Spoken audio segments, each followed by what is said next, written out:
Hello, everyone. Discombobulated here. Stick around and help me to figure out one of the biggest problems in my life, or probably the biggest problem in my life dealing with men. Mostly at work, but sometimes in my personal life too. Well, yeah, there's maybe a little bit more than that than I realize. But I feel like I've gotten a little bit of insight. I started going to talk therapy. That's something that the Medicaid opened that door for me. So that was maybe one of the good parts about getting fired.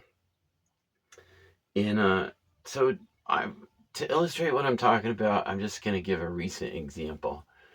And I've had this type of thing happen in a myriad different ways. Like it's kind of subtle, uh, and there's a lot of innuendo involved in it sometimes, and you kind of have to be sensitive to perceive it when it's happening. And I've always been a super sensitive person. I don't know where that comes from, but I feel like I perceive or pick up on social clues or body language, stuff like that. And I'm just going to start with the example. So I have a buddy, and he said he wanted to go out to Oregon, which is where I grew up, for a week. And I was like, oh, that sounds great. Let's do that. And him and I had been getting along pretty good. I've had troubles with him in the past. I found that I can't really play pool with him because he gets kind of bossy or something and takes the fun out of the game. And and so well, anyways, let me just get to this story here. So, I like to rock hound and look around, just in the natural world, maybe stumble across an artifact or two or something like that. And out in the desert, I'm mostly talking about. And on the way out to Oregon, I just thought, boy, it'd be cool if we could pull over some places and I could look at some creek bottoms or river bottoms, check some gravel bars, just see if we could find any, agates or garnets or anything like that. And jasper. I mean, there's a lot of different really interesting rocks out there in Oregon. And when we were going, we just kind of got on where the Oregon Trail is, which is a really cool route that kind of leads through some really interesting mountains. Not real high mountains, but low desert mountains. And there was a pull off where you could check out the river. And I was like, hey, pull over there. I want to check out the river. And I got out of the car and uh, I he walked up to the edge where the asphalt stopped, and there was like a guardrail, and then the creek was down there, and there's maybe like say a 10-foot drop to get down there. And he made it over there to the edge before I did, and I think I was getting a drink back at the car, and he was like, "Oh, I see bones down there. I think they're human bones." And I was like, "Really?" But you never know. Anything's possible beside the freeway. So I mean, it could be likely there was something. And then so I walked over the edge, and they just looked like cow bones or maybe a deer, or something like that. And I was like, I don't think so, man. And I said, well, I'm going to go down there because I wanted to look around. And that's when he said, I wouldn't do that if I were you. And the moment that I heard it, I like froze inside. It like created like a whole bunch of turmoil in me. And I was like, well, on the inside, I was like, well, I didn't ask. I didn't ask for permission, or I didn't ask for his advice, and it just really threw me off. And, but a lot of times, like almost every time something happens like that, at first, I don't really get it. I don't know what I feel like I do about it. I can't really respond like in the present moment. Usually it's like later I have to think about something and figure out like, why did that hit me like that? Well, I ended up going down there, and I kind of had to go a roundabout way, like walk down the creek, maybe 50 feet one way where there was a little access point where you could get down the rocks. And then I walked up back to where the bones were, and they were just like, say, I don't know, they weren't human bones. So I just grabbed one and threw it up at him. And I said, man, I think I said, don't be such a wussy or something like that, you know? But I was sort of feeling angry or something. And I feel like this happened on the first day of the trip, in like the first couple hours of the trip. And then I just kind of, so we got off on kind of a bad note there. But okay, so what? So I started thinking about, well, why? Why did this happen? How did this happen? How did I get myself in a position? Now we have a big age difference too. I think he's like 30 years younger than me or something. And now when I was younger, I would never tell an older person something like that, you know? And so then later I started thinking about it. I did just a little bit of research here and I made some notes to help keep me on track. But I just kind of looked up that phrase, I wouldn't do that if I were you. Um, it implies the speaker has superior knowledge of the situation or better experience. It can be interpreted as rude, arrogant, or patronizing, suggesting the listener is not smart enough to make a good decision on his own. It's presumptuous and intrusive. And I was like, yes, that's exactly what it was. But why did it happen? Why, you know? And then I started thinking, there's something about me. And then this is like, say, at that other job when I had asked that guy to help me with something, and he was like, well, did you ask the boss? It was that same type of thing, as though my judgment wasn't good or something. And there's a lot of variations of that same type of thing, but I feel like this one is a pretty good example of what it is. And so I kind of feel like I gained a little insight here. And it first happened when I was listening to a podcast, and they were talking about testosterone. Now, I had never really even thought about. I mean, I knew testosterone was a deal. I'd seen like late night commercials where it seemed like it was all about sex drive and stuff like that. But I just wanted to read a couple symptoms of low testosterone here. There's fatigue, depression, irritability, hair loss, and decreased libido. Well, since I lost my job, I had like extreme fatigue. I had a really hard time getting up. When I did get up, all I wanted to do was go back to bed. I fell into that depression. I went through a big irritability stage. I was yelling at my cats and stuff a lot. And then the hair loss, of course, is just apparent. And then the decreased libido, that doesn't really concern me now. I mean, I have so many problems trying to hook up with a woman is really the least of them. And, women don't really like or enjoy low status males or, especially homeless guys. So my chances of scoring are, uh, you know, hooking up are pretty slim. So I've kind of just given up on that. I try not to think about it mostly, but I won't say I don't.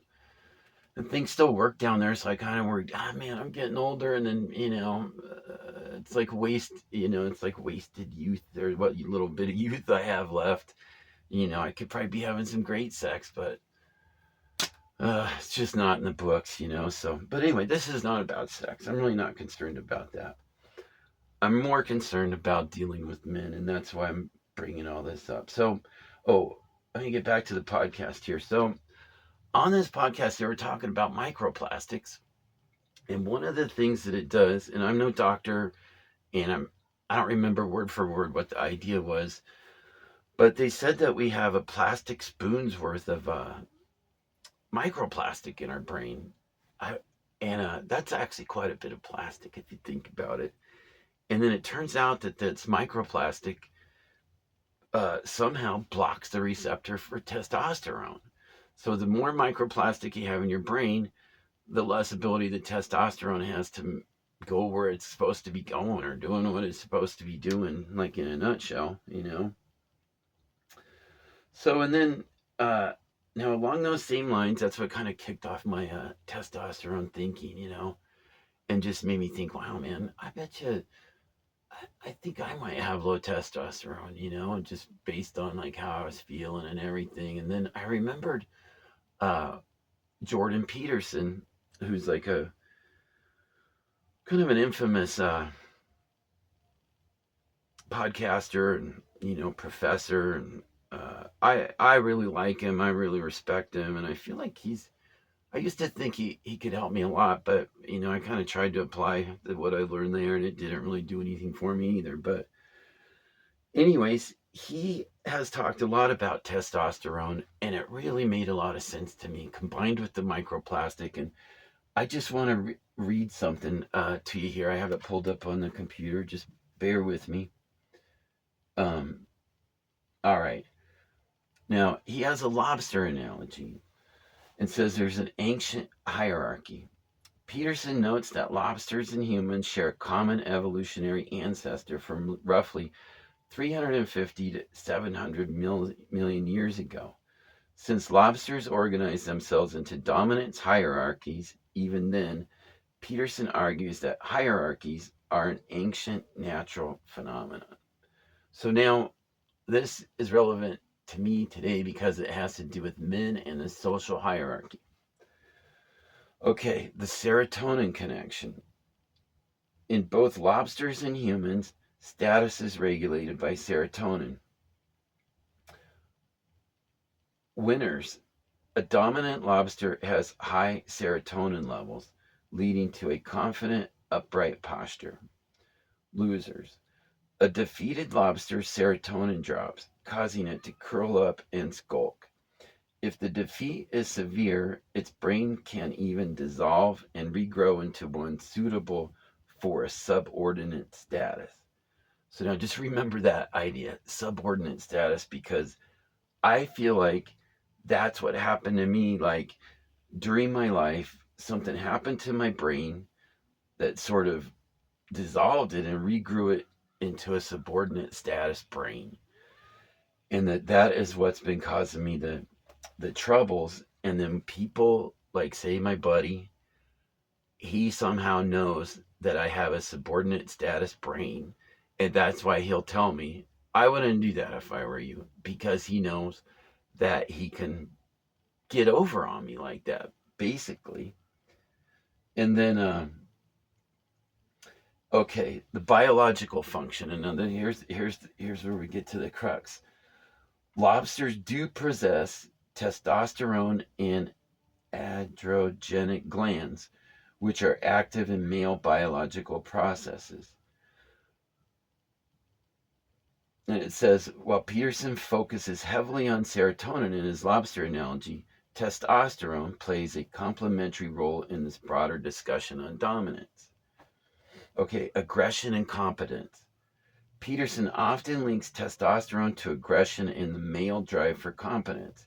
He argues that modern culture often mislabels this natural ambition as toxic or patriarchal, whereas he views it as a necessary biological component for societal success and personal responsibility.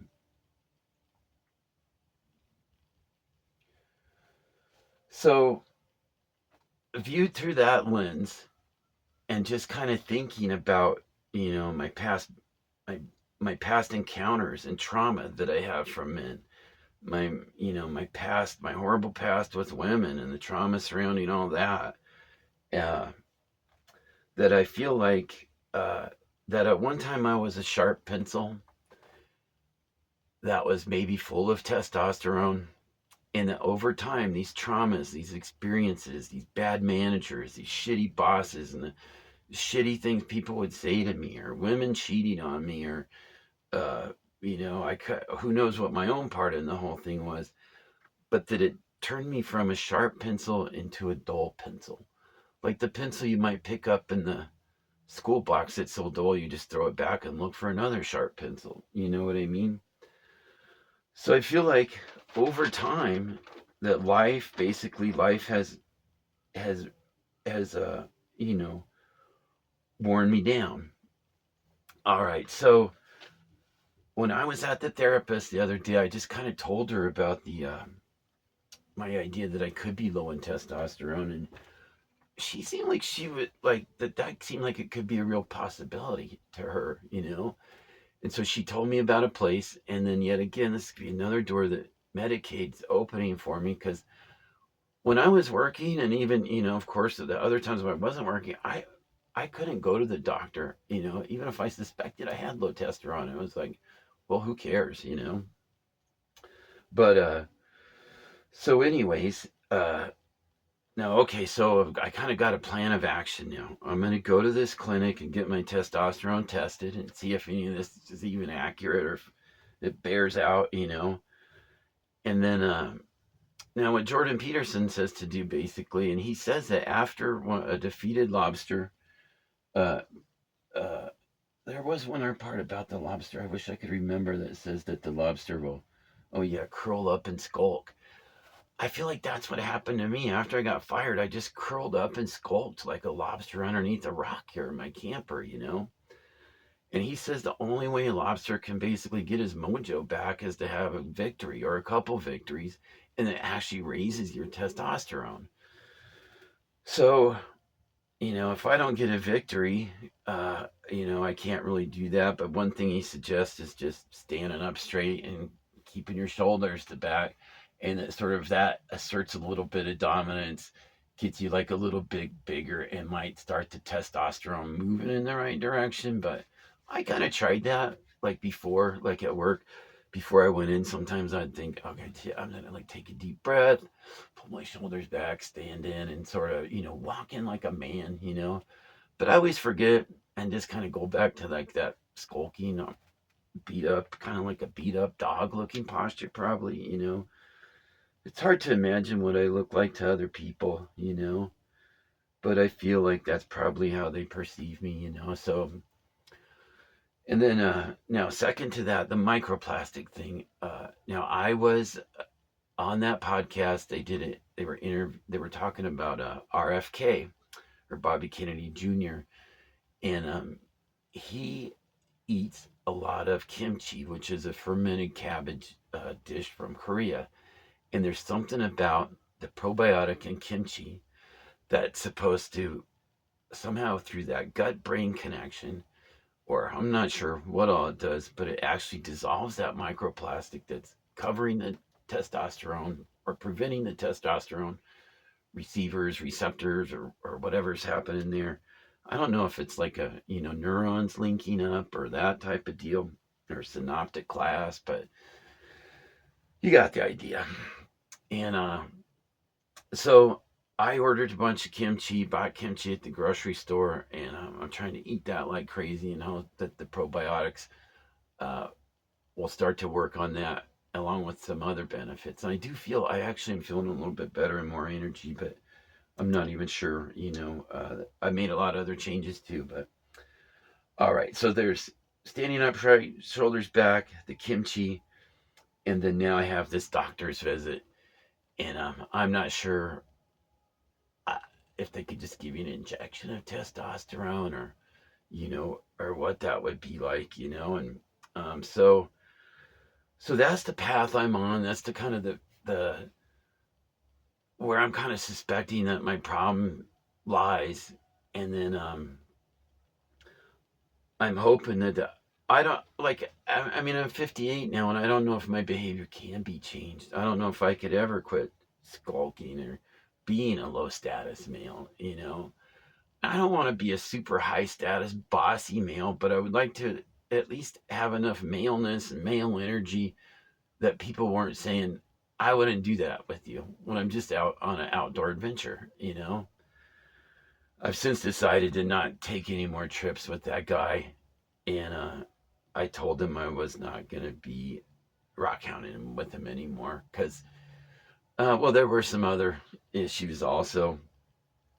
Uh, so yeah, I don't know where that friendship's going, but I don't know if any of you guys have experienced anything like that, or if anything about what I'm saying makes sense, or you think it doesn't make sense. But I'd really like to hear what anybody thinks about her, and if anybody knows, like, is testosterone treatment successful? Like, can it turn around a low status male like me?